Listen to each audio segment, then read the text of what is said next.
नमस्कार दोस्तों,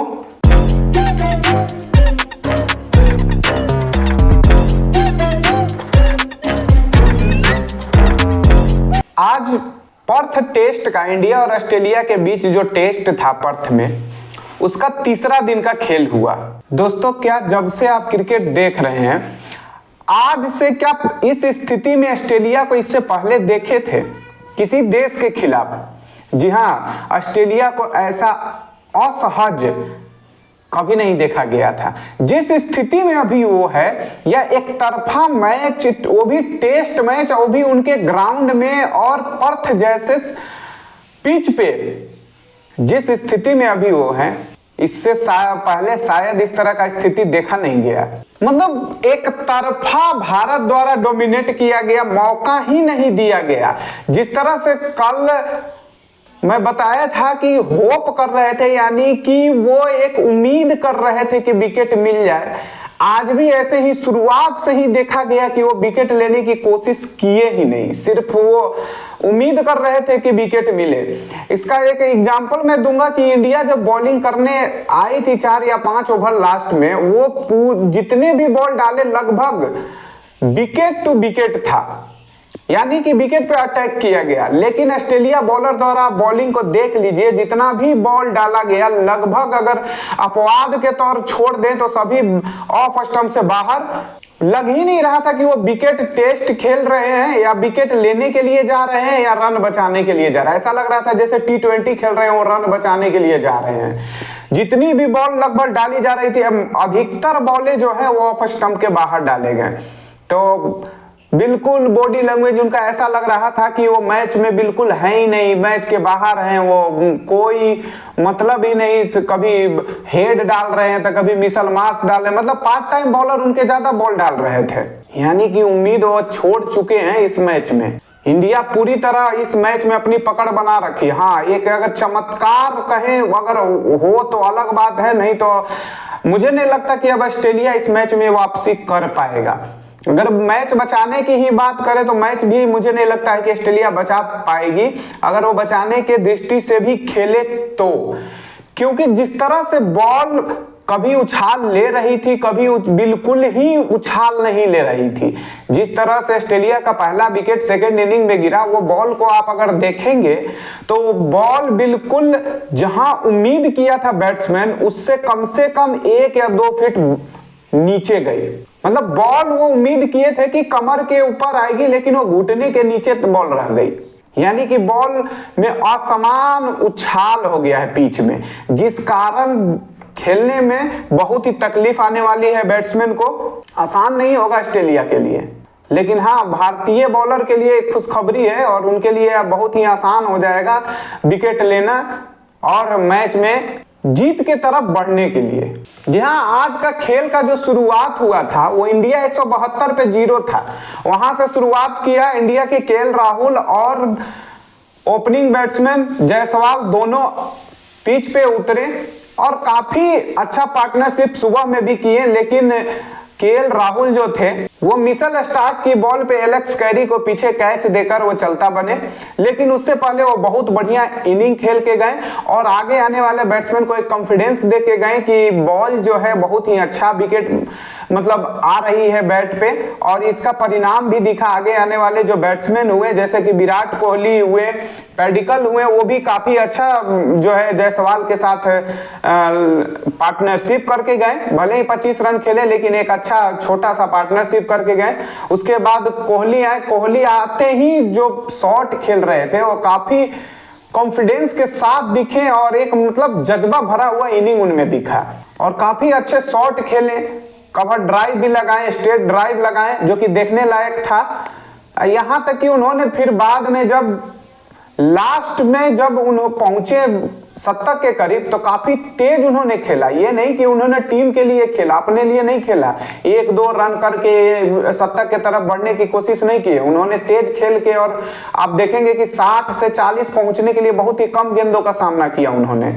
तो 172 से शुरुआत हुआ और उसके बाद 487 पे 6। यहाँ पे पारी को डिक्लेयर कर देते हैं। डिक्लेयर करते समय हो सकता और पहले भी हो सकता था, लेकिन विराट कोहली के शतक का इंतजार था सभी को। 81 शतक अभी तक इस शतक को मिला के वो लगा चुके हैं। और जैसा कि सबको पता है कि ऑस्ट्रेलिया जो है उनका फेवरेट पिच रहा है। ऑस्ट्रेलिया में हमेशा ही उनके लिए बढ़िया सीरीज गया है और इस बार भी उन्होंने पहले ही मैच में फर्स्ट इनिंग में तो कुछ नहीं कर पाए, लेकिन सेकेंड इनिंग में बहुत ही अच्छा पारी खेले और शतक लगाए। जहां उन्होंने 143 गेंद में 100 रन बनाए और उस 143 गेंद की पारी को देखेंगे तो कहीं ऐसा नहीं लगा कि वो कभी आउट ऑफ फॉर्म रहे होंगे या उनके अंदर कॉन्फिडेंस, मतलब कोई ऐसा बॉल लगा ही नहीं कि एज लगा हो। सभी के सभी बॉल 143 में एक आधी बॉल ऐसे होंगे, नहीं तो सभी के सभी बॉल जो है वो मिडिल बैठ के लगा। जी हाँ, यशस्वी जायसवाल जो है 161 रन बनाए 297 गेंद पे और इन्होंने 0 फर्स्ट इनिंग में हुए, सेकेंड इनिंग में 0 से हीरो हुए और बहुत ही बढ़िया पारी खेली। आज थोड़ा अटैकिंग मूड में भी दिखे और इसी के चलते विकेट भी गंवाए। और लाजमी सी बात थी कि वो 161 रन बना लिए थे। इंडिया अच्छी खासी लीड कर रही थी, तो उम्मीद भी यही था या टीम भी यही चाह रही थी कि वो तेज खेलें, क्योंकि जरूरत भी उस समय ऐसी ही हो गई थी। उनके आउट होने के बाद पंत आए, लेकिन पंत कोई खास नहीं कर पाए। उसके बाद ध्रुव जुरैल आए, उन्होंने भी 1 रन बनाया। पंत भी 1 रन बना के गए 4 गेंदों पे और नाथन लियोन ने उनको स्टंपिंग आउट कराया। और ध्रुव जुरैल जो थे वो थोड़े सा अनलकी कह सकते हैं, क्योंकि जिस बॉल से वो आउट हुए वो साफ अगर देखने पे लग रहा था कि वो बाहर जा रही है। फिर भी जोरदार अपील हुआ। उस अपील में एम्पायर जो थे, फील्ड एम्पायर जो थे, वो आउट दे दिए और वो आउट देने के बाद जो रिव्यू लिया गया, रिव्यू में जो है एम्पायर कॉल हो गया और वो आउट हो गए 1 रन बना के। उसके बाद वाशिंगटन सुंदर आए। सुंदर जब से क्रीज पे आए तब से भारत जो है वो तेजी के साथ रन बनाना शुरू कर दिया। बहुत ही अच्छा पारी खेले और विराट के साथ एक अच्छा पार्टनरशिप करके गए। 89 रन के करीब वो पार्टनरशिप था। उसकी वाशिंगटन एक नाथन लियोन के बॉल को स्वीप मारने के चक्कर में उनको लगा बॉल टर्न होगा, लेकिन बॉल टर्न नहीं हुआ। बॉल सीधी रह गई और सीधा विकेट लेग मिडिल स्टंप को उड़ाते हुए, जी हाँ, बॉल जो है मिडिल स्टंप को उड़ाते हुए चली गई। वाशिंगटन 29 रन 94 गेंद में बनाए। उसके बाद आए नीतीश रेड्डी। जी हाँ, नीतीश रेड्डी जो आए वो आते ही आक्रामक मूड में दिखे। वो देखने आप इसी से अंदाजा लगा सकते हैं कि मिशेल मार्श के 1 ओवर में लगातार 3 चौके लगातार 3 बॉलों पे मारे। काफी अच्छा मतलब शॉट खेले तीनों के तीनों। 2 तो एक थे जो लॉन्गन के बॉलर के पास खड़ा था, उसके ऊपर से मारे। दूसरा जो था वो ड्राइव किए लॉन्ग ऑफ पे। और तीसरा जो है वो शॉर्ट बॉल को पुल करके मारे चौका।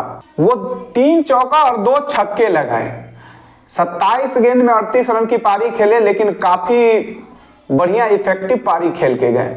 यहाँ नीतीश रेड्डी नवाद लौटे थे और कोहली 100 रन 143 गेंद पे नवाद लौटे।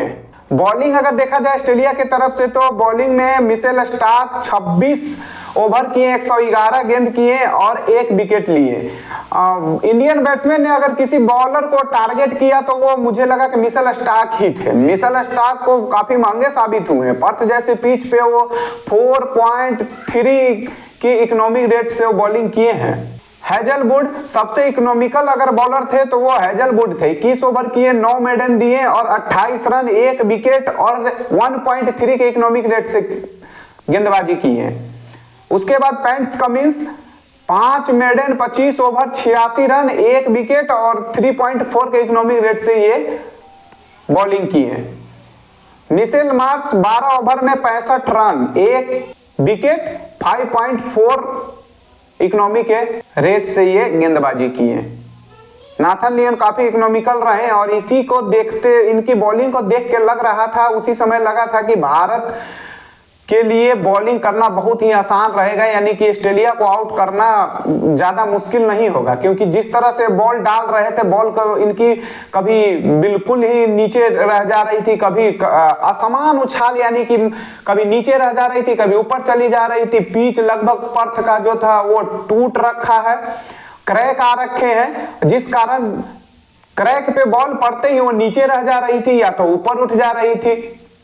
लाबुशेंस भी बॉलिंग किए 6.3 ओवर और 38 रन लगभग दिए 5.8 की इकोनॉमिक रेट से। हेड भी 5 ओवर किए 26 रन दिए 5.2 के इकोनॉमिक रेट से। कुल मिला के बैटिंग में इंडिया जो है काफी डोमिनेट किए उनके बॉलरों के ऊपर। मतलब ये जब बैटिंग कर रहे थे लग ही नहीं रहा था कि वो पर्थ की पिच है, या सभी कयास लगा रहे थे या बोल रहे थे, जितने भी कमेंटेटर थे या क्रिकेट विशेषज्ञ थे वो यही कह रहे थे कि ये बैटिंग पिच हो गया, ट्रैक बदल गया है। लेकिन फिर ऑस्ट्रेलिया की बारी आती है। ऑस्ट्रेलिया की बारी आते ही सिर्फ और सिर्फ 12 रन पे 3 विकेट गिर चुका था। 12 रन पे 3 विकेट, जी हाँ, 4.2 ओवर में। तो अंदाजा लगा सकते हैं कि भारत कितना डोमिनेट किया। मतलब उनके जो बैट्समैन थे लाबुशेन और ओपनर बैट्समैन, वो तो बुमराह के बॉल को समझ ही नहीं पा रहे थे।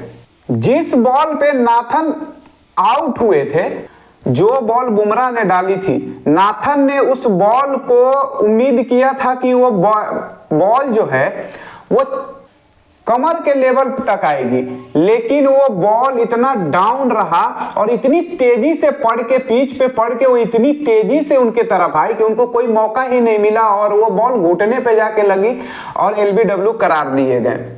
सेम बॉल लाबुशेन के भी बुमराह ने डाली, लेकिन वो सिर्फ लाइन चेंज थी, वो ऑफ स्टंप से थोड़ा सा बाहर था।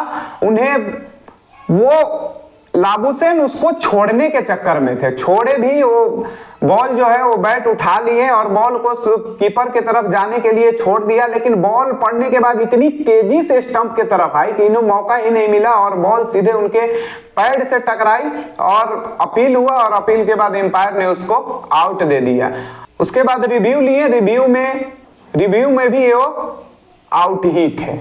कमिंस आए थे नाइट वॉचमैन बन के कैप्टन। 1 विकेट गिरने के बाद कमिंस आए थे, लेकिन नाइट वॉचमैन के तौर पे शायद वो बहुत जल्दी आ गए थे। उसके बाद 2-3 ओवर बचा हुआ था, तो मुझे नहीं लगता कि उनको अभी आना चाहिए था, लेकिन वो नाइट वॉचमैन के तौर पे आए अपने बैट्समैन को बचाने के लिए। लेकिन वो सिराज ने उनको ऑफ स्टंप के बाहर चेस्ट लेवल पे बॉल डाली और उस बॉल पे वो बल्ला फेंके और मुझे समझ ही नहीं आया कि वो क्या खेलना चाह रहे थे। वो डिफेंस कर रहे थे कि कट शॉट खेलना चाह रहे थे, क्या चाह रहे थे। और बॉल जो है वो बैट का बाहरी किनारा लिया और सीधा विराट कोहली के हाथों में चला गया, जो कि स्लिप में खड़े थे। इस तरह पैट कमिंस यानी कि 3 विकेट उनके गिर चुके हैं। 2 विकेट जसप्रीत बुमराह और 1 विकेट मोहम्मद सिराज ने लिया। दोस्तों कुल मिला के देखा जाए तो भारत के लिए ये मैच लगभग मुट्ठी में हो चुकी है। अगर किसी तरह का अपवाद होता है या चमत्कार होता है तब वो अलग बात है, लेकिन अभी तक तो अगर क्रिकेट के नजरिए से देखेंगे या पिच के हालात को देखेंगे या ऑस्ट्रेलिया की हालात को देखेंगे, उनके बैट्समैन को फॉर्म को देखेंगे, इंडियन बॉलर की बॉलिंग को देखेंगे, तो आप यही कहेंगे कि भारत लगभग ये मैच जीत चुका है। लेकिन देखते हैं कल का दिन कैसा। अगर सुबह के सत्र में नया बॉल होगा और बॉलर भी जो होंगे वो रिफ्रेश हो चुके होंगे, तो अगर पहले सत्र में विकेट लेने में अगर कामयाब हो जाते हैं 1-2 विकेट, तो ऑस्ट्रेलिया के लिए बहुत मुश्किल हो जाएगी। वापसी तो नहीं कर पाएंगे, लेकिन उम्मीद अगर वो लगाए बैठे होंगे कि इसको बचा ले तो शायद मुश्किल है। लेकिन दोस्तों एक खेल है, खेल में तो नामुमकिन तो शब्द होता ही नहीं है। नमस्कार दोस्तों।